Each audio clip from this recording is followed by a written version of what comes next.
to Maria Burdett's senior exhibition. Thank you especially to the community partners. We just couldn't do this day without you, and we love this day, and we're so proud of it. So thank you for making it possible for us. Maria's going to present for between 15 and 20 minutes, and please let the panel, I'm talking to the audience now, please let the panel ask questions, and then when we're finished asking questions, we'll hand the questioning over to you. And we're all here to kind of do everything we can to support Maria and appreciate the work that she's done. So welcome and thank you.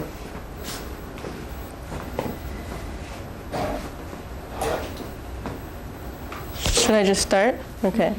Well, my name is Maria Burdett, and this is From Sheep to Sweater.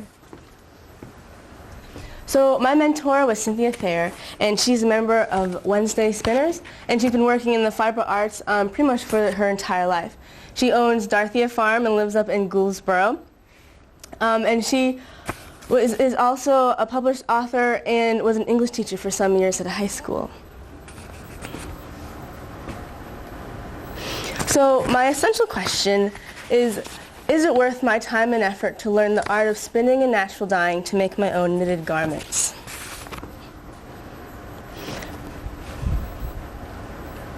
So my prior knowledge, I have my own spinning wheel, though I only knew how to spin single-plied yarn, which is basically single-stranded yarn. I also knew all the aspects of knitting, and I also knew how to only handle roving, which is basically processed long strands of fleece made from a hand drummer, which makes it easier to spin the wool. And so that's just how I would spin before this project. So Cynthia taught me basically the entire process from finding the right fleece to washing the fleece to dyeing the fleece, and then some aspects of spinning the fleece, and as well as plying yarn. And then I just showed after that you would knit the yarn. So I got this information from woolery.com as well as from Cynthia. And so there are 4 main types of wool. There's fine wool, in which you would spin it and it'd be really good for tank tops, garments that are really close to the skin. And then you have medium cross-spread wool, which, for example, is this kind. This is Romney Corriedale mix. And it's really good for beginner spinners, but it's also really great because it can go in between for sweaters, which would be long types, or long fleece, which is very coarse and sturdy and really good for making sweaters. And then you have down fleece, which is usually like a merino or angora, and really fine like alpaca sorts of fleeces, and they usually spin very fine and make good sock thread. And some tips you would also want to picking a good fleece is you would want it to be nice and clean right when you buy it. And so you usually want somebody to open it up so you can look at it and feel it to make sure that there's not huge amounts of plant fiber that you know you definitely can't get out, which happened to me 3 years ago. I bought stuff that was absolutely disgusting, and it was just filled with plant matter. It was just awful. Terrible, terrible. And so once you buy your fleece, you will skirt the fleece. So you'll lay it out on a table, and you'll look for any like big mass of like feces and plant matter that you know you just can't clean out and that you know you can't use to spin. And so you basically just want to take that out and throw it away. You really just don't want that. And that's called skirting. And so then comes washing the fleece. So there are large batches in which you might be using like pounds of wool, huge quantities of yarn, big garments. And so you'll take, she had a 60-gallon steel pot, and you fill it about a third or half away, and you bring it to a simmer, and you put a 1/4 cup of textile detergent, or you could use Dawn. And while you're doing that, you want to open up the the dirty fleece that you are using, so the soap can get into the fibers easier. And then you want to put it into a laundry bag, and then once the pot's at a simmer, you gently, comfortably fit a comfortable amount of bags into the pot, and you cover the pot and you let it simmer for about 15 to 20 minutes. And then you'll take out the fleece, and then you'll put it into a washing machine. And she had this great one that's outside. She had like this great shed where we did this whole process. And you put it on the spin cycle just to spin out the water and some more of the plant fiber, and then you'll just put it, take out the fleece, and you'll put it on a drying rack. And then for smaller batches, it's relatively the same process, but you don't have the laundry bags, and you basically use Dawn and use your kitchen sink. And so you fill it up to how hot your tap water can get. And then you just use a dollop of Dawn, and you basically massage the material with your hands very gently. You don't want it to felt, which would cause the fleece to become very ill-manageable and hard to spin. And then you'll rinse it out, and then you'll gently squeeze out the water, and then you'll put it on a drying rack. So then after that, you can go on to dyeing. Almost all dyes were obtained from natural resources until the 1850s, which is when synthetic dyes came. It was discovered in 1856 by William Perkin, who discovered mauve, which is basically the first synthetic dye. Dyed fabrics, evidence of natural dyeing has been seen 4,000 years ago in the Egyptian era. And basically, many of the processes used to dye fleece and garments and yarn today are very similar to how it was, hundreds of years ago.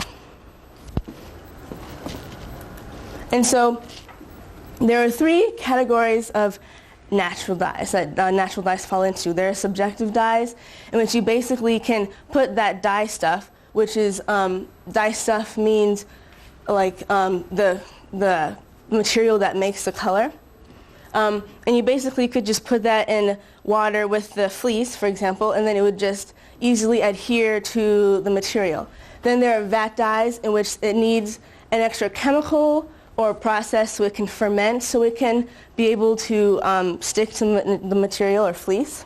And then there are adjective dyes, which need a chemical like a mordant, so the dye stuff can adhere to the mordant, and then the mordant will adhere to the material. And most natural dye stuffs can come from shellfish, insects, and plants. And I did 2 dyes. This one was with indigo, which is a plant from the pea family. And then I did a cochineal dye from an insect that lives on cacti from Mexico. And I got most of this information from Cynthia, as well as Colors from Nature, which is this great book by Jenny Dean. She does a great job of giving great recipes and really good information in detail. So the dyes, I did the indigo dye and the cochineal red dye. So an indigo dye is called a vat dye mainly because indigo by itself is not soluble in water. And so you can use different chemicals to be able to reduce it. So it's able to stick to material while it's in water, and other chemicals that allow it to be soluble in water. Human urine does both of those things. The first day, she made me start a new vat, so I'll tell you how to do that. But urine reduces the indigo, so it is able to adhere to the material, which allows it to go through the process of oxidation, which I'll go into further on the next slide.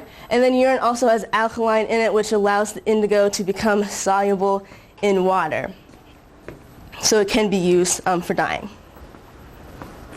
So the first thing you do is you'd pee in a 4-gallon bucket, or you'd have somebody do that for at least a month. And then you put an ounce of indigo into a cloth bag, and we had solid indigo, so we had to hammer it into the cloth bag. And then you put a huge long glove on, which I did the first day, and then you have to dump this packet into the urine, and every month, every day for about a month, you want to rub it so you can speed up the process of reducing the indigo.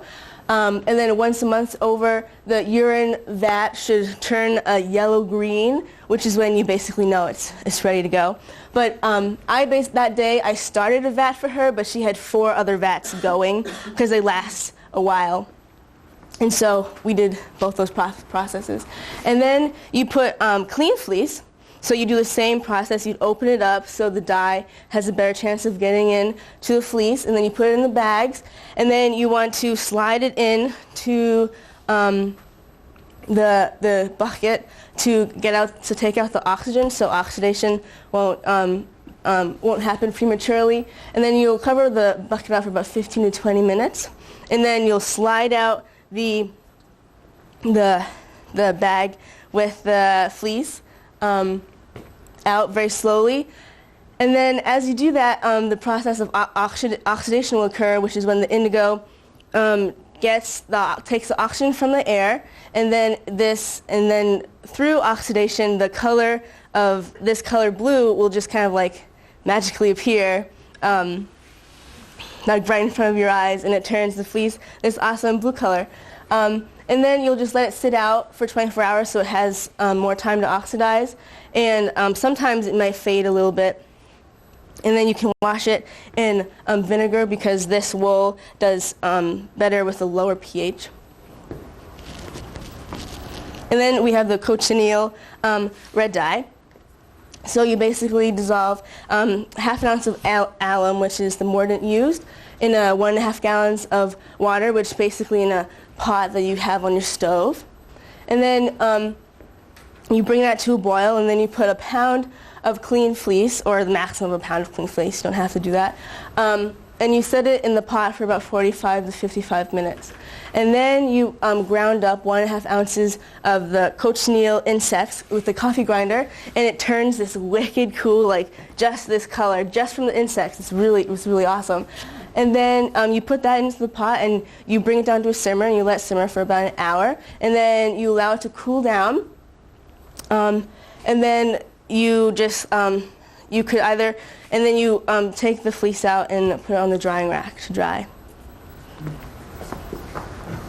So then goes to spinning. Spinning has been going on for the past 10,000 years. Spindles were used for the past 9,000 years, and then within the past 1,000 years, spinning wheels started being used. And before spinning wheels, there were a hook stick, which would have looked similar to this, and then the spindle, and then the flyer wheel, which is the modern-day spinning wheel. And so to spin, you can either spin from the grease directly from the sheared sheep. Otherwise, with this processed yarn fleece, you can use a picking board to just open up the fibers to make it easier to spin. You can use hand carders to have the fibers going in one direction, making it opening up the fibers and having them go in one direction so it's easier to spin. And then you can use a hand drum carder to do the same thing, and it produces row lags instead of roving, which is basically roving but in smaller balls, because it's not, as you can see, it's not a huge machine. And it's good to do this because you can get more of the plant debris out, seen right there, that came from the drum carder, and that's just after clean fleece and dyeing it. It's amazing. And then it's easier to spin, and then it also allows you to have a more constant, better quality of yarn. And so there are 5 different techniques of spinning. There's the inchworm technique, in which you basically allow the spin to come out, and then you just feed it quickly back into the spinning wheel. And then there's the long draw, in which you allow the spin to come out farther, and then you allow the spinning wheel to bring it back in to the bobbin. Then there's the worsted, in which you basically draft while you're spinning, which is really like the long draw technique. And then you have spinning from the fold, which is good for down fleeces, because you would basically take the fleece and you'd fold it over your finger, and then you'd spin from right where the fold is. And then drafting occurs to when, basically for any type of technique, you basically pull apart the fibers just a little bit, not too much like that, but so it's easier to spin.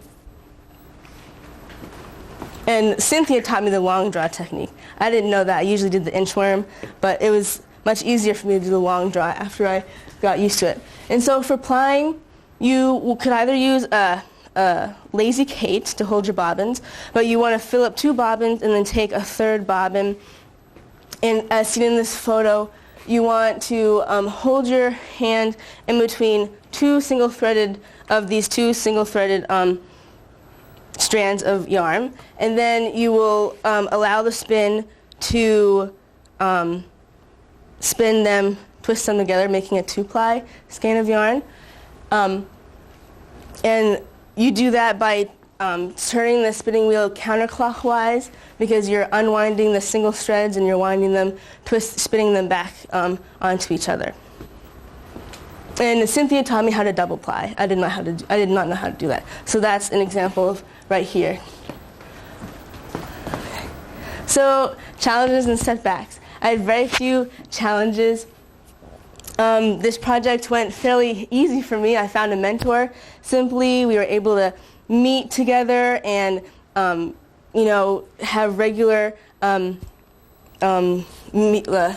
regular weeks where we were able to just meet. The only challenge I did have, though, was finding personal time for me to be able to spend, because I'm such a busy person from school.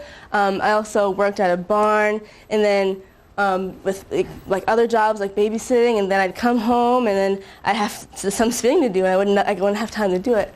So that was definitely a challenge for me. So back to my essential question: is it worth my time and effort to learn the art of spinning and natural dyeing to make my own knitted garments? So first, this project was extremely important to me because I was able to learn skills to further my passion for fiber arts. And when I mean fiber arts, I mean like anything to do with spinning, dyeing, anything to do with fleece, which you make into like garments or whatever. And then I also love and support the idea of being able to make your own things from scratch, like making your own garments, like a knitted sweater from scratch. I also was able to use awesome natural materials from nature to make these ridiculously awesome, vibrant colors. I thought it was really cool. And I'm also able to support a greater range of local businesses, because instead of just having to buy roving from like one business and then using it to spin, which is only supporting one local business, I'm able to buy fleece from one business, materials and equipment from another, dye stuff from another business, which is reaching like 3 different businesses to do my work. And so, yes, it is definitely worth my time and effort to learn the art of spinning and natural dyeing. And that's because I am able to support a greater range of local businesses.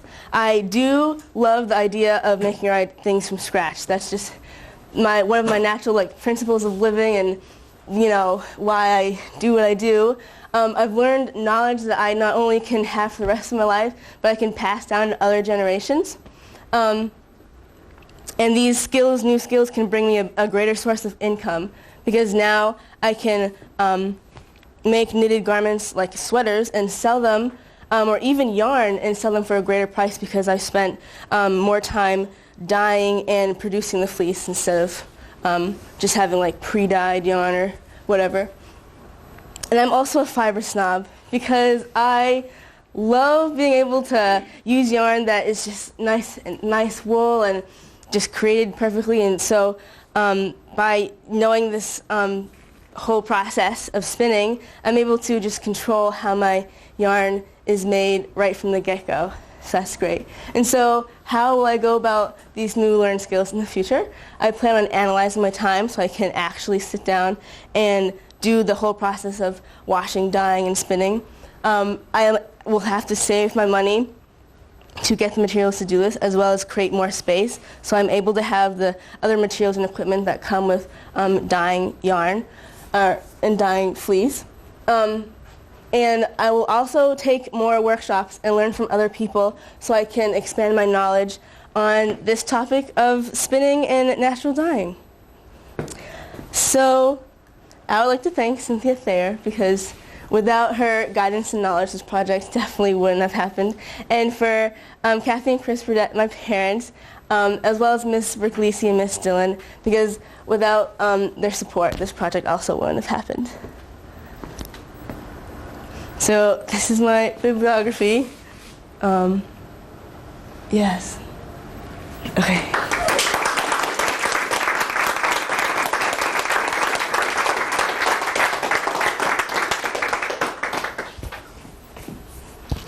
Does the panel have questions? So I'm just curious, like if you wanted to get it a darker or lighter color, is there a certain technique for that, or is it, it just comes out, this color? Well, you can, for other dyes, you can mix different dye stuff. So like you could put like a cochineal, probably with like a madder, which is a type of plant.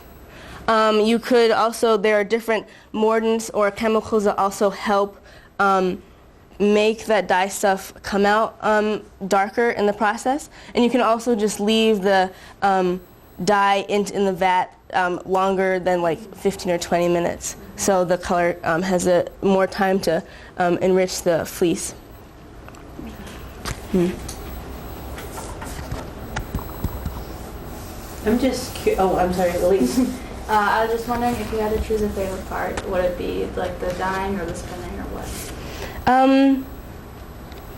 I would say the dyeing and the plying, because I had no idea how to do that. And for years, I taught myself how to spin, and I just, I had no idea how to do this. And I just love the dyeing process first because you could use insects and like plants, to make, like yellows and deep blues and like really cool greens and, purples. Yeah, and then the plying was great because I was able to make yarn that was thicker than what I originally made before, which was, kind of thin and like this. Yeah, it was fantastic. I love that part, those parts. Is there a particular sheep that gives a kind of wool that you think is superior? Oh my goodness. Favorite? So far, it's Cynthia since she has her farm, she has her own sheep, and this is the Romney-Corriedale mix, which comes from the islands of Addison, from the outer islands in Addison, Maine. And I just loved this stuff because I spun right from the grease with this, and it just felt just like, nicely carded fleece. It just rolled from your fingers really easily, and it was just fabulous. It was really great. Yeah. So when you talk about a source of income, are you talking about like selling the yarn that you've spun, or are you talking about you're going to take that yarn and make, like, is that like a headband? Oh yes, this is a headband. Like, or both? Just Both. curious. Both. What I mean by that is, instead of taking roving, for example, and spinning it to making it, say, a headband, I could price this headband at a greater price if I used fleece right from the get-go, and then I used my own time to natural dye it and then spin it myself. So it would just give me a greater source of income instead of just using smaller steps to get to the big product. And how did you come about to love this? Like, where did it all start?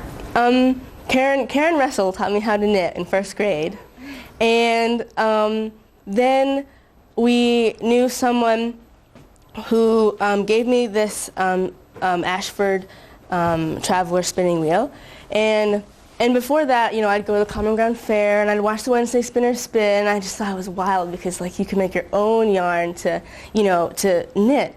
And So that's basically where it started. Once I got that spinning wheel, I just really wanted to really learn how to make my yarn straight from scratch, like right from the beginning. Because I got really tired of just using roving. Because it just wasn't as exciting. Because I wasn't able to like make my own colors. I wasn't able to just use hand carders or hand drumming cards to make that as it is from the start. Are there other questions? Anybody else? How long would it take you to actually spin a 3-ounce ball of yarn? To get to this process, it took me I spin moderately slow, not too slow.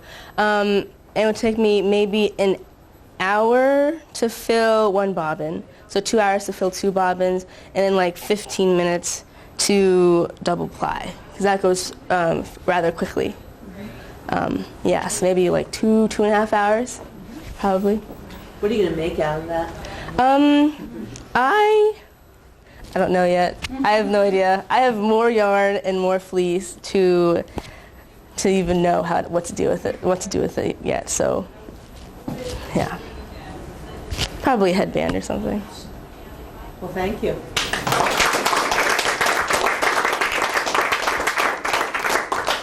Okay, so we're going to excuse you, and we're going to talk, and then we're